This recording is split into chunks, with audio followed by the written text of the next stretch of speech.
Welcome back to our channel. Dharani పోర్టల్‌తో భూ వివాదాలు, లేదంటే భూమి కోల్పోవడం, భూమి హక్కు కోల్పోవడం ఇట్లాంటివి జరిగిన రైతులందరూ కూడా ఒక గుడ్ న్యూస్. ఏంటి అంటే ధరణిపై సీరియస్ ఫోకస్ పెట్టింది ప్రభుత్వం. సో, ఒకప్పటి ధరణి ఇప్పుడు భూభారతిగా మారింది గదా! అని అనుకుంటుండు. కానీ ఒకప్పటి ధరణి పైనే అంటే 2020 నుంచి 2024 వరకు ధరణిలో జరిగిన ట్రాన్సాక్షన్స్ అన్నిటిపైన చాలా సీరియస్‌గానే ఫోకస్ పెట్టింది. అసలు ఏం చేయబోతుంది ప్రభుత్వం? ఎందుకు సీరియస్‌గా ఫోకస్ పెట్టింది? ఏమైనా ఫిర్యాదులు అందాయా? అందితే దాన్ని ఎలా పరిష్కరించబోతుంది? అండ్ భూమి కోల్పోయిన వారికి మళ్ళీ తిరిగి భూమి సొంతం చేసుకునే అవకాశం ఉంటదా? సో, ఇవన్నీ కూడా ఈ వీడియోలో మనం మాట్లాడదాం. సో, ధరణి పోర్టల్ స్టార్ట్ చేసినప్పటికి కొన్ని రోజులకి, కొన్ని నెలలకి, ఒక సంవత్సరం వరకు బానే పనిచేసినా, ఆ తర్వాత అక్రమాలకి అడ్డాగా మారిందంట ధరణి. సో, ఒకరి భూమి ఇంకొకరి పైకి ట్రాన్సాక్షన్ అక్రమంగా చేయించుకోవడానికి అధికారులకి చేతులు దెడితే చాలు అనే వార్తలు ఆ సమయంలో చాలానే వచ్చాయి. దాన్ని ప్రభుత్వం అరికట్టడంలో ఫెయిల్యూర్ గూడా అయ్యింది అనే వివాదాలు గూడా తలెత్తాయి. సో, వాటినన్నిటికీ ప్రభుత్వం చెక్ పెట్టాలి అని దాంతో పాటు బీఆర్ఎస్‌లో ఉండే క్రూషియల్ లీడర్స్ ఎవరైతే ఉన్నారో వాళ్ళు గూడా ఇట్లాంటి వాటిలలో ఏమైనా ఉన్నారా అనే దానిపైన గూడా ప్రభుత్వం ఆరా తీస్తుంది. అందుకనే దీనిపైన ఒక స్పెషల్ కమిటీ ఏసింది. ఫోరెన్సిక్ ఆడిట్ కూడా చేస్తుంది. సో, ఫోరెన్సిక్ ఆడిట్ గతంలో పెన్షనర్స్ పైన చేసినప్పుడు ఎవరైతే ఫేక్ పెన్షన్‌దారులు ఉన్నారో, చనిపోయిన వాళ్ళ పైన పెన్షన్స్ తీసుకుంటున్నారో, అసలు పెన్షన్‌కి అర్హులుగానే వాళ్ళు పెన్షన్స్ తీసుకుంటున్నారో, వాళ్ళందరి చిట్టా బయట పెట్టింది. వాళ్ళ పైన కేసులు కూడా పెట్టింది. సో, అలాంటి ఫోరెన్సిక్ టీమ్‌నే మళ్ళీ ఈ ధరణి పైన ప్రవేశపెట్టింది. సో, ఎట్ ఏ టైమ్ ఒక పక్క ఫోరెన్సిక్ టీమ్, ఇంకో వైపు ఒక స్పెషల్ కమిటీ ఏసి ఈ రెండిటిని ధరణికి సంబంధించిన లావాదేవీలు 2020 నుంచి 2024 వరకు జరిగిన లావాదేవీలు దాదాపు 8,00,000కు పైగా లావాదేవీలు జరిగితే దానిపైన సీరియస్‌గా ఫోకస్ పెట్టమన్నది. సో, అట్లా ఫోకస్ పెట్టిన టీమ్ దాదాపు 22,000 ట్రాన్సిషన్ చాలా అనుమానాస్పదంగా ఉన్నాయి అని ప్రభుత్వానికి నివేదిక ఇచ్చిందంట. ఒక పక్క ఈ ఆడిట్ జరుగుతూనే అండ్ ఈ ఫోరెన్సిక్ టీము, స్పెషల్ టీమ్ చేస్తూనే ఇంకొక టీమ్‌ని కూడా రంగప్రవేశం చేయించింది.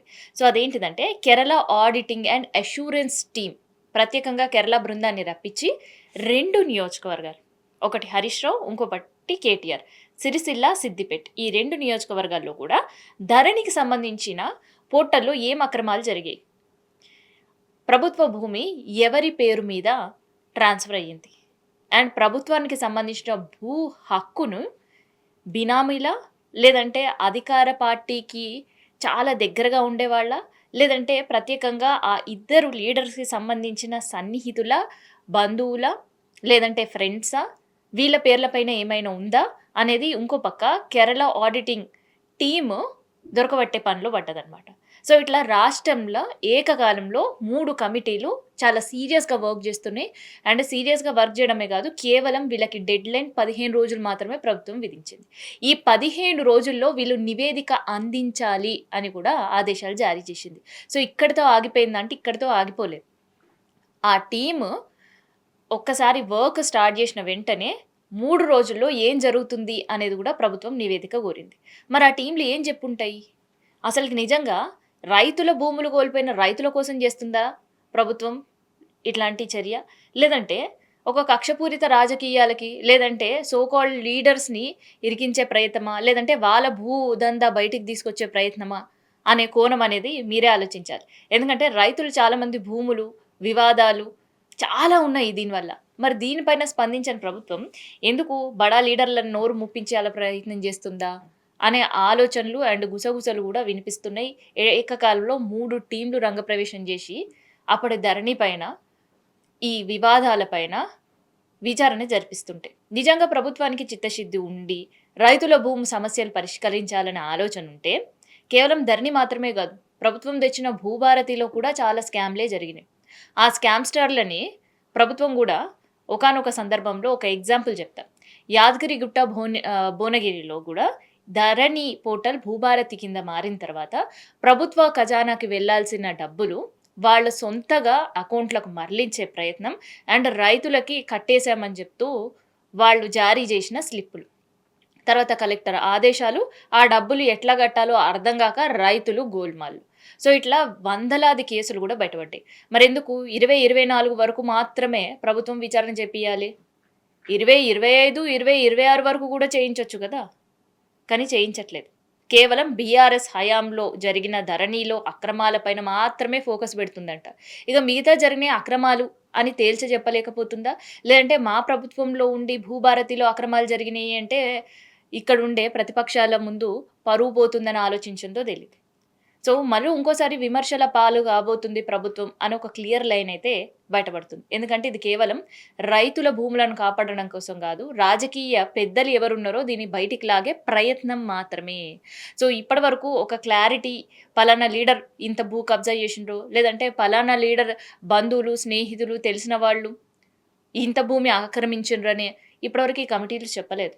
కానీ ఈ కమిటీలు చెప్పింది ఏంటి అంటే ఈ ధరణి పోర్టల్ యాక్సెస్ ఉండే అధికారులు తెల్లవారుజామున కూడా భూ హక్కులకు సంబంధించిన రికార్డ్స్ మార్చారని అండ్ ప్రభుత్వ భూమికి సంబంధించిన లావాదేవీలు ప్రైవేటు వ్యక్తులపైకి ఈజీగా మరలించారని తర్వాత అసైన్డ్ భూములకు సంబంధించి అవకతవకలు జరిగి ఉంటాయి అని చెప్పేసి కొన్ని అనుమానాలు. సో, ఈ 3 పాయింట్లు మాత్రమే అధికారులకు చెప్పారు.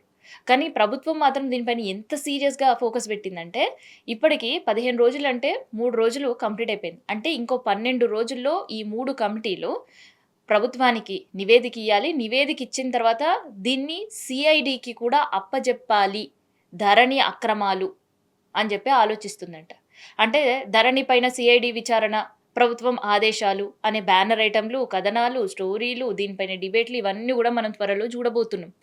మరి గతంలో రైతులకు సంబంధించి కూడా ఒక శాటిలైట్ సర్వే జేషిర్రు. ఆ శాటిలైట్ సర్వే జేసిన తర్వాత ప్రభుత్వం ఏం తేల్చింది? ఒక పెద్ద కొండనంతా తవ్విన తర్వాత ఒక చిన్నారి చిట్టెలకని పడితే ఎట్లుంటదో సో, అట్లా జేషింది. ఇప్పుడు గూడా మళ్ళీ ధరణి పైన నిజంగానే ఇన్ని విచారణలు జరిపిస్తున్నాయంటే ఆహ్వానించాలి. కానీ ఎప్పుడు? ధరణితో పాటు భూభారతి కూడా. 2020 నుంచి 2024 మాత్రమే గాకుండా 2020 నుంచి 2026 వరకు అట్‌లీస్ట్ 2025 వరకు గూడా ఈ విచారణ జరపాలి. రికార్డులన్నీ పరిశీలించాలి. మళ్ళీ ఇది రిపీట్ గాకుండా జూడాలి. ఎవరైతే అక్రమాలు జేసిన అధికారులపైన కొరడా విధించాలి. తర్వాత రైతులను మోసం జేసిన వాళ్ళపైన సీరియస్ యాక్షన్ ఉంటది అని ఇట్లా ప్రభుత్వం ఏమైనా అనౌన్స్ జేసుంటే, ప్రభుత్వం కేవలం రైతుల పక్షాన అండ్ భూమి లాస్ అయిన వాళ్ళ పక్షాన మాత్రమే ఇట్లాంటి కమిటీలు విచారణ జరిపిస్తుంది అని రైతులు నమ్మేవాళ్ళు. కాకపోతే ప్రభుత్వం కేవలం ప్రతిపక్షాలను మాత్రమే టార్గెట్ చేస్తూ ఈ విచారణ జరిపిస్తుంది అనే గుసగుసలు అధికార పార్టీలో గూడా వినిపిస్తున్నాయి. మరి చూడాలి ఈ ధరణి అక్రమాల చిట్టా పైన ఏ పాస్ట్ ఎమ్మెల్యేలో లేదంటే ఇప్పుడు ప్రెజెంట్ ఉండే వాళ్ళపైన ఈ ధరణి పోర్టల్ అక్రమాలపైన ఎవరు పేర్లు ఈ కమిటీలు బయటపెడతాయి అనేవి.